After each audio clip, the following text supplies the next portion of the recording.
नाजिम भाई की वजह से हमको इतना हिम्मत मिला जिसके वजह से हम आज जॉब पकड़े। मटिया बुरुज के garden rich institute for rehabilitation and research के हैंडीकैप वीमेंस को न सिर्फ इंस्पिरेशन मिल रहा है बल्कि इंस्टीट्यूट की जानिब से हौसला अफजाई करने पर माजूर खवातीन खुद कफील भी बन रही हैं। ऐसी ही एक खातून जो वक्त और हालात के सितमज़रफ़ी के साथ ही साथ ससुराल वालों के जुल्म के शिकार तबस्सुम की हौसला अफजाई कोई बड़े सियासी रहनुमा या फिर कोई अफसरान ने नहीं की बल्कि इसी इंस्टीट्यूट ने की और आज तबस्सुम खुद कफील होकर अपने बूढ़े बाप का सहारा बनी हुई है। इस इंस्टीट्यूट का मकसद यही है कि ज़रूरतमंदों और दुखियों के दर्द में शरीक हो जाएं, वह चाहे किसी भी शक्ल में हो। समर किट्स तकसीम करना, गल्ला तकसीम करना, कोरोना के मद्देनज़र वैक्सीनेशन पर काम करना वगैरह। मगर अफसोस कि मटिया बुरुज और गार्डन रिच की सरजमीन पर ये इंस्टीट्यूट होने के बावजूद भी चिराग तले अंधेरा के मानिंद है। जहां बड़े बड़े अजीम शख्सियात रहते हैं, इनके साथ इस नेक काम में हाथ बटाने वाला कोई नहीं। बताया गया है कि वार्ड 134 के काउंसलर शम्स इकबाल ने इस इंस्टीट्यूट के कामों को सराहते हुए इन्हें अपने मरहूम वालिद के ऑफिस वाली जगह को प्रोवाइड किया है। आइए देखते हैं पूरी रिपोर्ट। आप यहाँ पे सबसे पहले कब आए थे नाजिम भाई के पास और क्यों? नाजिम भाई के पास जब हम बीमार थे तो आए थे एक बार दिखाने इनका डॉक्टर से। मेरा उंगली काला काला हो गया था और उसके बाद से एक बार और आए थे सिलाई के। क्यों हो रहा था? मेरे से ससुराल वाला पॉइजन दे दिया था, उसकी वजह से पूरा काला काला हो गया था हाथ पैर। यहाँ पे डॉक्टर चेकअप के लिए आए थे? हाँ, नाजिम भाई को डॉक्टर चेकअप के लिए आए थे, नाजिम भाई को दिखाने। तो वो अपने डॉक्टर को बुला के हॉस्पिटल को से हमको दिखाए। आराम हुआ आपको? आराम तो हुआ। फिर यहाँ पे आप सिलाई सेंटर में बता रही है? हाँ, सिलाई नाजिम भाई बुलाए हमको सिलाई सिखाने के लिए, तो 3 महीना ट्रेनिंग दिए और उसके बाद से हम मास्क सीने लगे। हम चल भी नहीं पाते थे, वो हमको बुलाए, फिर हम चलने फिरने लगे, सिलाई करने लगे नाजिम भाई की वजह से। अच्छा। आज हम जॉब पकड़ लिए दूसरा जगह। कहाँ जॉब करते हैं? 61 नंबर में।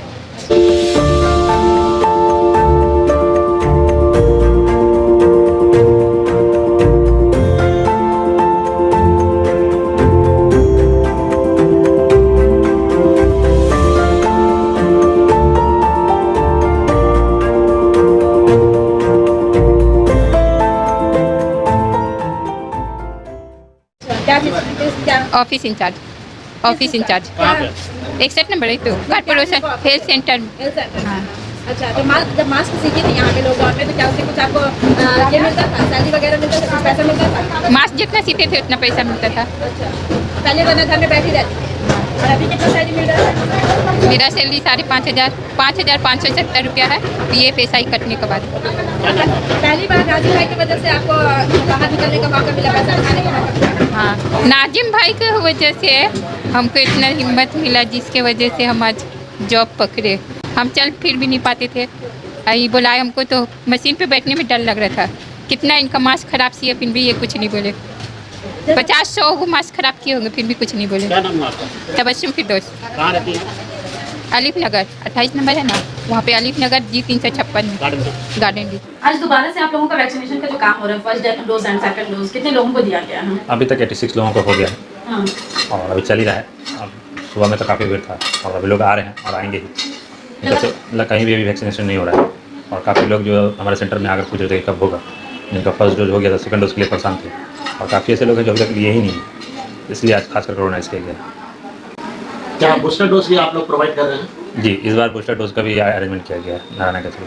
अब बूस्टर डोज के बारे में थोड़ा सा बताएं, क्योंकि बूस्टर डोज क्या वही वैक्सीन होती है क्या? वैक्सीन वही होती है, दूसरी कोई वैक्सीन नहीं है। जैसे हमारा सेकंड डोज फर्स्ट डोज जो है, फर्स्ट डोज कोविडशील्ड है तो सेकंड डोज भी कोविडशील्ड है और बूस्टर भी वो कोविडशील्ड ही दे रहे हैं। तो दूसरा नहीं दे रहे, मतलब ये है कि आपको 90 दिन के बाद देना है। इसलिए आप लोग कितने लोगों का टारगेट बनाए थे आज के? आज का टारगेट टोटल हम जो हम लोगों ने कॉल किया था जिनका सेकंड डोज था, टोटल 260 लोगों का था जिनका सेकंड डोज था। उसके बाद कुछ ऐसे भी लोग थे जो जिनका ये था क्या कहते हैं कोवैक्सीन था 100 लोग, तो टोटल 360 लोगों का हम लोग का टारगेट था। पब्लिक आ रही है, पब्लिक का रुझान किस तरह से है? क्योंकि सुबह में पब्लिक रुझान बहुत अच्छा था और अभी क्योंकि दोपहर है, धूप भी काफ़ी है और उन लोगों को मालूम है कि 5 बजे तक होगा, तो स्टार्टिंग में लोग ज़्यादा आते हैं और फिर एंडिंग में लोग ज़्यादा आते हैं। तो हो सकता है कि 4 बजे के बाद से लोग आना स्टार्ट करें।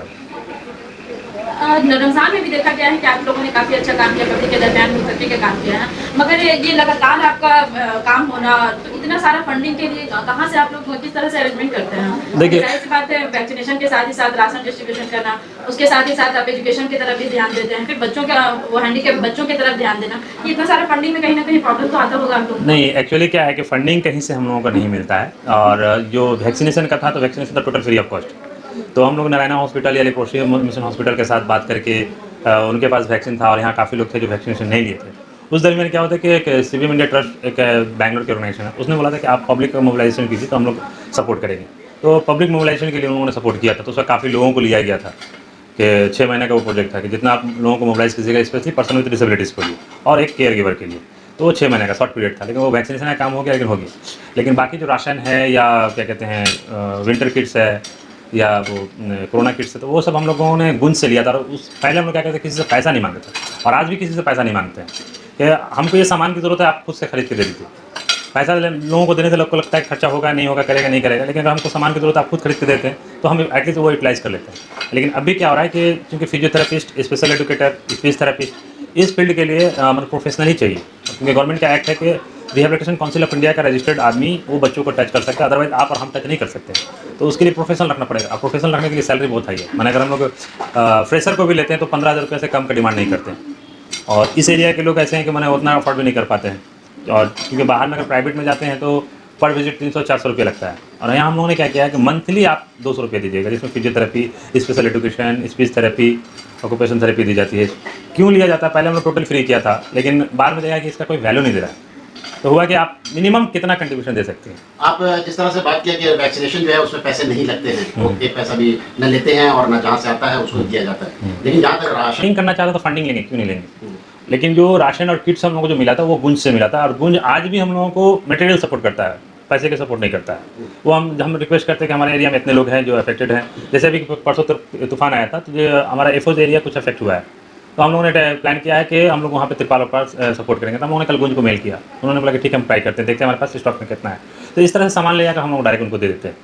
लेकिन रनिंग कॉस्ट चलाने के लिए, मैंने ऑर्गेनाइजेशन चलाने तो रनिंग कॉस्ट चाहिए, क्योंकि देखिए ऐसा नहीं है कि हमारा कोई बिजनेस है या हम हाई फी ले रहे हैं तो हम इसको सैलरी दे सकें। तो सैलरी देने के लिए अभी हमको फंडिंग की ज़रूरत है। कितने स्टाफ है आपके पास? अभी टोटल जब वैक्सीन का था तो टोटल 53 हो गया था, अभी टोटल हम लोग 23 लोग हैं। आपका नॉन गवर्नमेंट ऑर्गेनाइजेशन है, क्या ये गवर्नमेंट से कुछ सपोर्ट नहीं मिलती आपको? नहीं, अभी तक गवर्नमेंट से हमारी कोई सपोर्ट हमको नहीं मिलती। गवर्नमेंट का क्या है कि हमारा अगर बिल्डिंग ग्राउंड फ्लोर में होगा, रजिस्ट्रेशन कराएंगे और वो बिल्डिंग का प्रॉपर्टी ऑर्गेनाइजेशन के नाम पे होगा, तब जाके वो लोग सपोर्ट करेंगे, अदरवाइज नहीं करेंगे। तो अगर हमको कोई सपोर्ट करेगा तभी तो हम अपना बिल्डिंग खरीदेंगे, अपना ज़मीन लेंगे। अगर वही नहीं रहेगा तो कहाँ से लेंगे? अभी जो ये ऑफिस बनी है, ये किसकी ऑफिस है? ये हमारा ही ऑफिस है। वो अनिल भाई ने जस्ट कंस्ट्रक्शन करवा कर हम लोगों को दिया है, अभी इसका इनोग्रेशन नहीं हुआ है। अभी आप बाहर देख रहे हैं कि रोड बन रहा है, ये सब बन जाने के बाद इसका इनोग्रेशन होगा। अब मटिया बुरुज की सरजमीन को मिनी भारत कहा जाता है, यहाँ पे बड़े बड़े लोग भी होते हैं। ऐसा भी होता है कि यहाँ अगर ज़कात की रकम अगर दे दिया जाए तो एक लोगों को खड़ा कर दिया जाएगा। तो क्या यहाँ के लोग आपको सपोर्ट करते हैं? नहीं, यहाँ से हमको कभी किसी से कोई सपोर्ट नहीं मिला। ये फर्स्ट टाइम अनिल भाई की तरफ से ये सपोर्ट मिला। आपको पहले भी मैंने बताया था कि हम लोग सेंटर के लिए काफ़ी लोगों से रिक्वेस्ट किया था, जो इस एरिया के टोटल जितने काउंसलर हैं सबसे हम लोगों ने रिक्वेस्ट किया था। तो कुछ लोग तो स्टेज पे आकर वादा करके चले गए कि हाँ 1000 स्क्वायर फीट देखिए हम दे रहे हैं, लेकिन जब हम लोगों ने देखा, जाकर बात किया तो बोला नहीं, हमने ये वादा ही नहीं किया था। तो अनिल भाई का ये था कि एक बार वो आए हमारे सेंटर में, हालांकि अनिल भाई से हम लोगों ने जगह का रिक्वेस्ट नहीं किया था। अनिल भाई हमारे सेंटर में आए, उन्होंने देखा कि एक छोटा सा जगह है और काफ़ी बच्चे हैं, तो बोला कि आपको तो काफ़ी परेशानी होती है इतने छोटे जगह पे, तो चलिए हम आपको एक जगह देते हैं। तो और उन्होंने बताया कि आप अगर हमसे पहले आकर मिले रहते तो हम ये बहुत पहले कर दिए रहते। तो इत्तेफाक देखिए, सिलाई वाला सेंटर में हम लोग जब स्टार्ट किया था तो हमारा टारगेट था 40 लोगों का ही, क्योंकि उस वक्त हमको प्राइस वाटर हाउस के ऊपर सिलाई मशीन दिया था। तो सिलाई मशीन से क्या था कि उनको ट्रेनिंग देना है, ट्रेनिंग देकर उनको कहीं जॉब में प्लेसमेंट देना है। तो इत्तेफाकन क्या हुआ कि उस वक्त लॉकडाउन लग गया। लॉकडाउन लगने के बाद वो हम लोग सिलाई मशीन मांगे थे अपने पेरेंट के लिए, जो हमारे यहाँ बच्चे आते हैं जो बिलो प्रॉपर्टी लाइन से गरीब हैं, उनके लिए मांगा था। तो जब देखा कि हम लोगों के कि अब 40 लोग से ज़्यादा लोग हैं जो बेरोजगार हैं, आज के टाइम में हमारे साथ 120 फैमिली है जो सिलाई करती है। टारगेट किया था 40 लोगों का, लेकिन 120 फैमिली जो अभी हमारे यहाँ सिलाई करती है। आपने अभी कहा कि 23 स्टाफ है आपके पास, और जाहिर सी बात है इन्हें सैलरी देना है, अखराजात को बर्दाश्त करना। तो यहाँ के लोगों से आप क्या अपील करेंगे, या कोलकाता के उन लोगों से क्या अपील करेंगे जो एनजीओ को सपोर्ट करते हैं? देखिए, हम अब तक जिन लोगों से रिक्वेस्ट किया है, पहली बात तो कुछ लोगों का ये है कि एनजीओ मैंने चोर, और वाकई में है भी, हम मानते हैं भी इस बात को। काफ़ी एनजीओ ऐसे हैं जो प्रोजेक्ट लेकर बैठ गए हैं, कोई काम नहीं है, लेकिन हम सीना टोके कहते हैं कि आप आइए हमारे यहाँ, आकर आप हमारा काम देखिए। और काम का हमारा फेसबुक पे हमेशा रहता है कि कोई ऐसा दिन नहीं है जो अपना एक्टिविटी हम लोग नहीं डालते हैं और हमेशा काम चलता है। तो आप दूसरे एनजीओ से मत कंपेयर कीजिए, हमें आकर अपना आँख से देखिए, देख के आप खुद से डिसाइड कीजिए कि हम लोग काम करते हैं। और हमसे मत बात कीजिए, आप डायरेक्ट जो बेनिफिशियरी आते हैं उनसे बात कीजिए, किसी स्टाफ से बात कीजिए, लोकल कम्युनिटी के लोग हैं उनसे बात कीजिए, तो वो आपको बताएंगे, फीडबैक देंगे कि हम क्या काम करते हैं या नहीं करते हैं। अब तक आप देखिएगा कि हम लोगों ने डिसेबिलिटी सेक्टर पर काम स्टार्ट किया था, लेकिन रोज़मर्रा की ज़िंदगी में जो जो ज़रूरियात की चीज़ आता गया हम लोग उस पर काम करते गए। लॉकडाउन में राशन डिस्ट्रीब्यूशन किया, फिर आपका क्या कहते हैं वैक्सीनेशन का भी प्रोग्राम स्टार्ट किया जब वैक्सीन का जरूरत आया, मास्क डिस्ट्रीब्यूशन किया। तो यही है, प्लस जब लोग बेरोजगार हो गए थे उसके बाद तो हम लोगों ने क्या किया कि अब इनको स्किल ट्रेनिंग से जोड़कर हम लोग रोजगार देना स्टार्ट किया। एटलीस्ट मास्क सिलाई करके जो पैसा होता था उसमें से हमने सिंगल पैसा भी नहीं रखता था, पेरेंट को दे देते थे। आप मार्केट में जो मास्क आपको 10 रुपये में मिलता था वो हम 6.5-7 रुपये में देते थे, जो कि पेरेंट लोग को डायरेक्ट जाता था। तो जो अच्छे लोग हैं तो हम तुमसे यही रिक्वेस्ट करेंगे कि आइए आप देखिए और हमें सपोर्ट कीजिए ताकि हम भी आगे बढ़े। देखिए garden rich institute for rehabilitation research जब हम लोगों ने स्टार्ट किया था तो गार्डन रिच थाना के ठीक सामने हम लोग एक गाछ का बाउंड्री था, वहाँ हम लोगों ने बैठ के इसका बुनियाद दिया था। 2017 में हम लोगों ने